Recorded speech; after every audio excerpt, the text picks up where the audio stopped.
ప్రపంచంలోనే అత్యధికంగా బంగారం నిల్వ ఉన్న ప్రాంతాలను గుర్తించారు శాస్త్రవేత్తలు. అయితే ఇదంతా ప్రపంచవ్యాప్తంగా చైనాలో బంగారం ఒక పంట పండిందంటూ నిపుణులు తేల్చేశారు.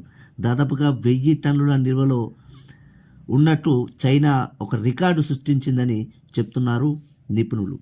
దాని విలువ అంటే 7 లక్షల కోట్లకు పైమాటే ఉన్నదని చెప్పడం మాత్రం చర్చనీయాంశంగా మారింది. ప్రస్తుతం అయితే చైనాలో అతి భారీ స్థాయిలో బంగారం నిల్వ బయటపడ్డాయంటూ సెంట్రల్ హునావ్ ప్రావిన్స్ పింగ్జియాంగ్ కౌంటీలోని వాంగు గోల్డ్ ఫీల్డ్లో ఇటీవల తవ్వకాల్లో వీటిని గుర్తించారని చెప్తున్నారు. ఏకంగా ఇక్కడ 1000 టన్నుల అంటే దాదాపుగా 10 లక్షల కిలోలకు పైగా పసిడి లోహం ఉన్నట్టు శాస్త్రవేత్తలు అంచనా వేస్తున్నారు.